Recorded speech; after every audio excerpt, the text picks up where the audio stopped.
اچھا ایک اور کال لے لیتے ہیں. ہیلو السلام علیکم. ہیلو السلام علیکم. وعلیکم السلام. جی میں مسرت بات کر رہی ہوں لندن سے. مولانا صاحب مجھے ایک تھوڑا سا نا رمضان کے متعلق نہیں ویسے ہی ایک کوشچن ہے. میری کزن امریکہ میں ہوتی ہے. جی جی. تو اس نے مجھے کہا کہتی ہے کہ نماز میں نفل کا کوئی قرآن میں کئی ذکر نہیں ہے, صرف سنت اور فرض پڑھنے ہیں. ٹھیک ہے. اور پلس اس نے مجھے کہا ہے کہتی ہے کہ شب رات معراج شریف اور عید میلاد النبی بھی ہم مسلمانوں کے جیسے کوئی اس کا اسلام کی تفسیر میں قرآن میں آپ جائیں کہیں بھی قرآن کی تفسیر میں ان چیزوں کا ذکر نہیں ہے. ٹھیک ہے. تو پلیز آپ مجھے اس کی بتائیں گے کہ آیا وہ امریکہ میں ہے, وہ کہتی ہے کہ تم پڑھی لکھی ہو تو تم ابھی تک سنی اور دوسری فرقوں میں پڑھی ہوئی ہو تو تم خود پڑھو اور بتاؤ کرو کہ نفل نہیں ہے اسلام نماز میں. ٹھیک ہے. تو پلیز آپ مجھے میں پالیسی سے یہ ضرور اور شب برات اور معراج شریف اور پلس عید میلاد النبی کا یہ ضرور مجھے اس کا بتائیے وضاحت سے کہ اسلام میں ان کی کیا اہمیت ہے. جی جی انشاءاللہ. آپ کے ایک سوال میں کئی سوال ہیں انشاءاللہ میں عرض کرتا ہوں. اچھا ایک اور کال لے لیتے ہیں پھر جواب دیں گے. ہیلو السلام علیکم.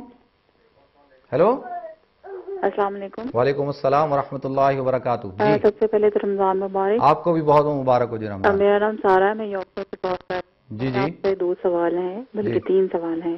پہلا سوال یہ کہ اگر کوئی خاتون روزہ رکھتی ہیں اور مغرب کی نماز سے پہلے مطلب ظہر یا مغرب کی نماز سے پہلے ان کو پیریڈ سٹارٹ ہو جاتے ہیں تو کیا وہ روزہ ختم ہو جاتا ہے؟ ٹھیک ہے. دوسرا سوال یہ ہے کہ اگر لائک مائی سیلف میں بہت موٹی ہوں مطلب فیٹ ہوں. ٹھیک ہے. تو نماز میں جب میں اتحیات میں بیٹھتی ہوں تو اس کی وجہ سے مجھے بہت پرابلم ہوتی ہے گھٹنے میں اور پیر مڑ جاتا ہے اور میرے پیر میں بھی تکلیف بہت زیادہ ہوتی ہے. تو کیا میں بیٹھ کے نماز پڑھ سکتی ہوں جب تک میں اپنے نارمل اس میں نہیں آ جاتی ویٹ پہ؟ ٹھیک ہے.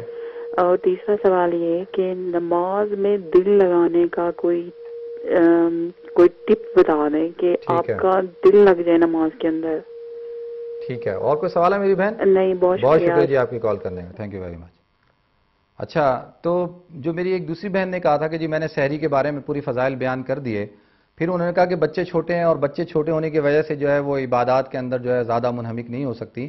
دیکھیں اسلام ایک بڑا خوبصورت مذہب ہے اور اس کے اندر جو ہے خاص طور پہ ریلیکسیشن دی گئی ہے عورت کو کہ عورت جو ہے اگر اپنے بچوں کو لک آفٹر کر لیتی ہے, اپنے جو ہے وہ گھر کو لک آفٹر کر لیتی ہے, زیادہ نوافل نہیں پڑھ سکتی, زیادہ عبادت نہیں کر سکتی, لیکن صرف فرض کو پورا کر لیتی ہے, نماز پڑھتی ہے, روزہ رکھتی ہے, تو اللہ رب العزت اس کا یہ جو بچوں کو پالنا, بچوں کی تربیت کرنا, ان کو لک آفٹر کرنا, گھر کو لک آفٹر کرنا, یہ بھی ان کا جو ہے وہ یعنی ایک طرح سے نفل ہی ہے. اور اگر رمضان کے اندر صرف اتنا کر لیں کہ جو ہے گھر کے کام کرتے ہوئے, بچوں کو سنبھالتے ہوئے اور جو ہے ساری چیزیں کرتے ہوئے اگر ذکر اذکار کریں, درود شریف کا اہتمام کریں, تو انشاءاللہ اللہ رب العزت ان کو جو ہے وہ ساری کے سارے فضائل اور برکتیں جو عبادت کرنے والے لوگ ہیں, جو نوافل کرنے والے لوگ ہیں, وہ اتنی بقدر جو ہے ان کو بھی اللہ عطا فرمائیں گے. اچھا پھر میری ایک بہن نے سوال پوچھا ہے کہ وہ کہتی ہیں کہ ان کی کزن نے کہا ہے کہ جی قرآن کے اندر نفل نماز کا جو ہے وہ تذکرہ نہیں ہے. دیکھیں قرآن جو ہے وہ متن ہے. قرآن جو ہے بعض قرآن کی تفسیر قرآن کی آیتوں سے ہوتی ہے اور اس کی جو تفسیر ہے وہ اللہ کے رسول صلی اللہ علیہ وسلم کی احادیث مبارکہ سے ہوتی ہے, کیونکہ قرآن کہتا ہے وَمَا يَنْتِقُ عَنِ الْهَوَىٰ إِنْ هُوَ إِلَّا وَحْيٌ يُوحَىٰ کہ اللہ کے رسول کوئی بات نہیں کرتے بجز ان کے جو چیز ان کو وحی کی جاتی ہے. تو وہی قرآن جو ہے یہ وحی مطلوع ہے جس کی تلاوت کی جاتی ہے. احادیث جو ہیں وہ وحی غیر مطلوع ہیں.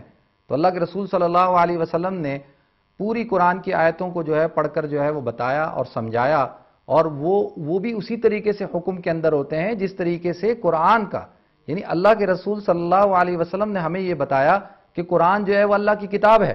قرآن میں تو کہیں پھر اسی طریقے سے قرآن کہتا ہے اقیموا الصلاۃ, نماز قائم کرو. قرآن یہ نہیں کہتا کہ نماز میں جو ہے کتنی رکعتیں ہونی ہیں, کتنی جو ہے سجدے ہونے ہیں, کتنا رکوع کرنا ہے, کتنا جو ہے کیا پڑھنا ہے رکوع میں سجدے میں اور کس وقت پڑھنا ہے. تو قرآن یہ بیان نہیں کرتا. قرآن وآتوا الزکاۃ, زکوٰۃ دو. قرآن یہ بیان نہیں کرتا کہ زکوٰۃ کن چیزوں میں دو, کتنی دو. قرآن کہتا ہے واتموا الحج, حج کرو, لیکن قرآن یہ بیان نہیں کرتا کہ حج کس طرح سے کرو. تو اس کی ساری جو تفسیر ہے, اس کی جو تفصیل ہے وہ اللہ کے رسول صلی اللہ علیہ وسلم نے بیان کی. اسی لیے اللہ رب العزت نے قرآن پاک میں ارشاد فرمایا یضل بہ کثیرا ویہدی بہ کثیرا، کہ اس قرآن کو بہت سارے لوگ پڑھ کر جو ہے وہ گمراہ ہوتے ہیں اور بہت سارے لوگوں کو ہدایت ملتی ہے۔ پھر اللہ رب العزت نے آگے ارشاد فرمایا وما یضل بہ الا الفاسقین، مگر وہ لوگ جو فاسق ہوتے ہیں وہی گمراہ ہوتے ہیں، کیونکہ وہ قرآن کے معنوں کو اپنے طور پر سمجھتے ہیں۔ دیکھیں ہم نے قرآن کو اپنے طور پر نہیں سمجھنا، ہم نے اسی طور پر سمجھنا ہے جس طور پر اللہ کے رسول صلی اللہ علیہ وسلم نے سمجھا، جس طور پر صحابہ نے سمجھا۔ تو اب قرآن میں آپ نے کہا کہ جیسے نفل کا تذکرہ نہیں ہے، تو قرآن کہتا ہے آپ کی الصلاۃ لدلوک الشمس الی غسق اللیل وقرآن الفجر ان قرآن الفجر کان مشہودا ومن اللیل فتہجد بہ نافلۃ لک، اور رات کے اندر اللہ رب العزت نے تہجد کی نماز رکھی ہے نافلۃ لک، یہ آپ کے لیے نفل ہے۔ تو یہ نفل کا لفظ جو ہے وہ قرآن کے اندر موجود ہے، اور نفل کے معنی ہوتے ہیں زیادتی کرنے کے۔ تو جس طریقے سے آپ نے کہا کہ جی شب برات ہو گئی، شب قدر ہو گئی، شب معراج ہوگی، اور اسی طریقے سے 12 ربیع الاول ہو گئی، اس کا تذکرہ قرآن میں نہیں ہے۔ دیکھیں جو بڑی راتیں ہیں انا انزلناہ فی لیلۃ القدر، یہاں پہ سورہ جو شب قدر ہے اس کا تذکرہ ہے، انا انزلناہ فی لیلۃ مبارکہ، یہاں پر جو ہے وہ شب برات کا تذکرہ ہے۔ اسی طریقے سے سبحان الذی اسری بعبدہ لیلا من المسجد الحرام الی المسجد الاقصی، یہ جو ہے وہ شب معراج کا تذکرہ ہے۔ اسی طریقے سے جو ہے اللہ کے رسول صلی اللہ علیہ وسلم کی جو ولادت ہے، وہ تو اللہ کے رسول صلی اللہ علیہ وسلم پیدا ہوئے، اس کا تو پورا قرآن اور پورا جو ہے وہ احادیث کے اندر موجود ہے۔ تو اور کوئی شخص یہ کہتا ہے کہ جی ان راتوں کا ان دنوں کا تذکرہ نہیں ہے، تو میرے خیال میں یہ کہ وہ قرآن کو جو ہے وہ صحیح طور پہ نہیں سمجھ رہا، اور جو ہے اس کو چاہیے کہ وہ احادیث کا بھی مطالعہ جو ہے وہ ساتھ ساتھ کرے۔ اچھا میری ایک بہن نے سوال پوچھا ہے کہ اگر کسی عورت نے کسی خاتون کو جو ہے وہ عصر سے پہلے یا مغرب سے پہلے جو ہے وہ اس نے روزہ رکھا، اور عصر اور مغرب سے پہلے جو ہے وہ اس کو پیریڈ شروع ہو گئے۔ دیکھیں اگر افطار سے 5 منٹ پہلے بھی 10 منٹ پہلے بھی اگر پیریڈ شروع ہو جاتے ہیں تو روزہ جو ہے وہ ختم ہو جائے گا، وہ روزہ جو ہے اب وہ اس روزے کو کمپلیٹ نہیں کرنا، وہ روزہ جو ہے وہ ٹوٹ گیا، کیونکہ اب وہ آپ مکلف نہیں رہے۔ اسی طریقے سے اگر عصر سے پہلے ہوئے تو اب آپ نے عصر کی نماز بھی نہیں پڑھنی اور آپ نے مغرب کی نماز بھی نہیں پڑھنی، اس دن سے آپ جو ہے وہ ناپاک شمار ہوں گی۔ لیکن کرنا کیا ہے کہ یہ نہیں کہ جی اب روزہ ختم ہو گیا تو کھانا پینا شروع کر دیں، نہیں، بلکہ آپ نے اسی طریقے سے روزے کو کمپلیٹ کرنا ہے، بلکہ وہ آپ کا روزہ کاؤنٹ نہیں ہوگا، آپ کو بعد میں اس روزے کی جو ہے وہ قضا کرنی ہوگی۔ تو پھر ایک اور آپ نے سوال پوچھا ہے کہ جی نماز میں اگر کوئی شخص اتحیات کے اندر نہ بیٹھ سکتا ہو تو وہ کس طرح سے بیٹھے؟ دیکھیں اگر کسی شخص کو پاؤں کے اندر گھٹنوں کے اندر پرابلم ہے اور وہ زمین پر نہیں بیٹھ سکتا تو وہ کرسی پہ بیٹھ سکتا ہے۔ اسلام نے اس بات کی اجازت دی ہے کہ اگر کوئی شخص بیمار ہے، اس کے ساتھ کوئی جسمانی مسئلہ ہے، تو وہ نماز جس طور پر اس کو سہولت ہو اس طور پر وہ نماز پڑھ لے۔ بیٹھ نہیں سکتا تو لیٹ کر پڑھ لے، لیٹ کر نہیں پڑھ سکتا تو اشاروں سے پڑھ لے، اور اگر کھڑے ہو کے نہیں پڑھ سکتا تو کرسی پہ بیٹھ کر پڑھ لے۔ تو یہ تو آپ کی اپنی دیکھنا ہے کہ آپ کو کہاں پر آرام ملتا ہے، کس پوزیشن پہ آپ جو ہے نماز پڑھیں کہ آپ کو سکون سے آپ نماز پڑھ سکتی ہیں، آپ اس پوزیشن پہ نماز پڑھ سکتی ہیں۔ ایک اور کال لے لیتے ہیں۔ ہیلو السلام علیکم۔ جی وعلیکم السلام۔ جی جی میں نے آپ سے ایک سوال پوچھنا تھا۔ جی جی جی میں لوٹن سے بات کر رہی ہوں، اور مجھے ایک پریشانی کھائی جا رہی ہے جو آپ کو بھی شاید پتا ہو اس وقت۔ جی جی میرے گھر میں سے فار ایگزامپل کہ کچھ لوگ جو ہے وہ ایک مسجد کے ساتھ روزہ آج رکھ رہے ہیں جی، اور ہم جو ہے جو کل رکھ رہے ہیں، ٹھیک ہے ٹھیک ہے۔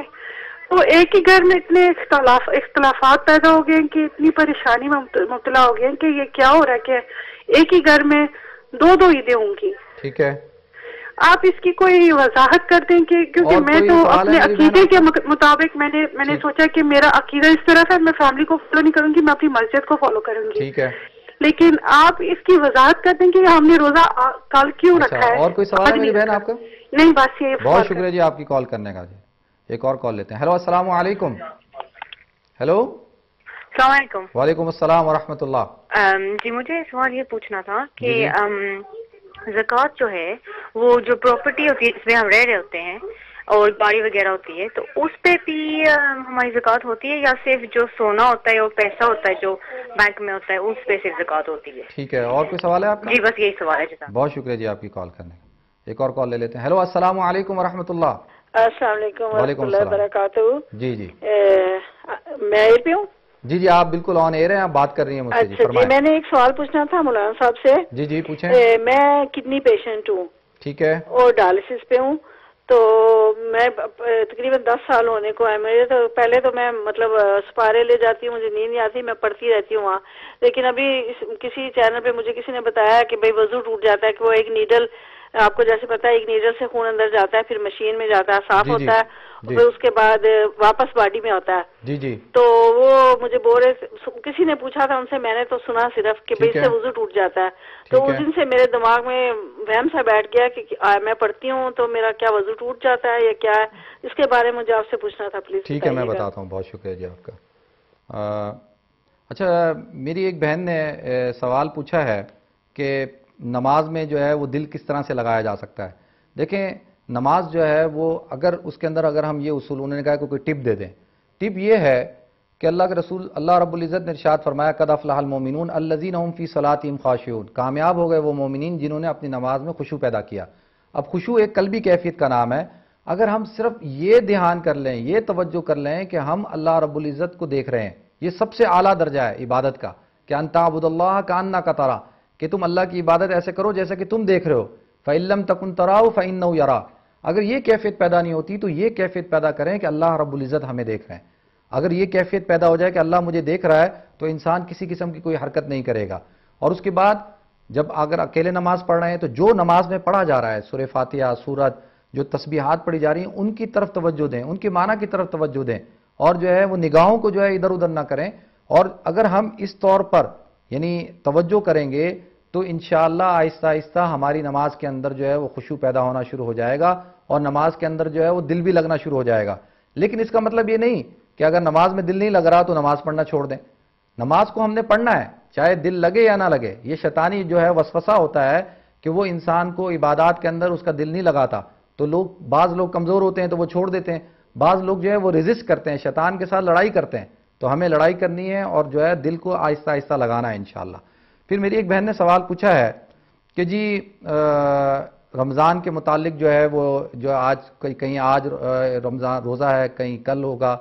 دیکھیں میری بہن, آپ جس علاقے کے اندر رہتی ہیں اور اس علاقے کی جو آپ کی جو بڑی ماسک ہے, جو میجورٹی ہے, آپ اس کو فالو کریں. اگر ہم جو ہے اس طریقے سے چلیں گے تو انشاءاللہ اللہ کی ذات سے امید ہے کہ جو ہے وہ اگر ایک گھر کے اندر سارے افراد اس بات کا ارادہ کریں کہ بھئی ہم نے روزہ رکھنا ہے نہیں رکھنا, ایسا نہ کریں کہ آدھے رکھیں آدھے نہ رکھیں, یا تو سارے رکھیں. دیکھیں میں آپ کو ایک اصول بتاتا ہوں کہ جب آپ سفر پہ جاتے ہیں, حدیث میں آتا ہے اللہ کے رسول صلی اللہ علیہ وسلم نے فرمایا کہ روزہ رکھنا بہتر ہے, لیکن اگر کوئی شخص نہ رکھنا چاہے تو نہ رکھے. تو سفر کا اصول یہ بیان کیا کہ اگر آپ کے ساتھ کچھ ساتھی ہیں, 5-6 لوگ ہیں, اگر 5-6 لوگ جو ہے وہ سارے روزہ رکھ رہے ہیں تو آپ بھی روزہ رکھ لیں. پھر ایسا نہ ہو کہ وہ روزہ رکھ لیں اور آپ نہ رکھیں, تو پھر آپ کی وجہ سے ان کو تکلیف, ان کی وجہ سے آپ کو تکلیف ہو رہی ہے. اور اگر کوئی نہیں رکھ رہا تو پھر آپ بھی نہ رکھیں. تو اسی طریقے سے جو ہے انشاءاللہ اپنی مسجد کو جو ہے فالو کریں. اللہ رب العزت ہم سب کے درمیان جو ہے اتفاق پیدا فرمائے. اچھا, میری ایک بہن نے سوال پوچھا ہے کہ جو زکوٰۃ ہے, زکوٰۃ کس چیز کے اوپر ہوتی ہے؟ رہائش یعنی پراپرٹی جو رہنے کے لیے مکان ہوتا ہے. دیکھیں جو پراپرٹی رہنے کے لیے ہوتی ہے, چاہے وہ 1 ہو, 2 ہو, 3 ہو, 4 ہوں, آدمی کے 4 گھر ہیں رہنے کے لیے ہیں, تو وہ اس پر جو ہے وہ زکوٰۃ نہیں ہوگی. زکوٰۃ جو ہے وہ سونے چاندی کے اوپر ہوگی. سونا جو ہے اور چاندی جو ہے اگرچہ اپنے استعمال کا ہو, پھر بھی جو ہے اس کے اوپر جو ہے وہ زکوٰۃ لگے گی.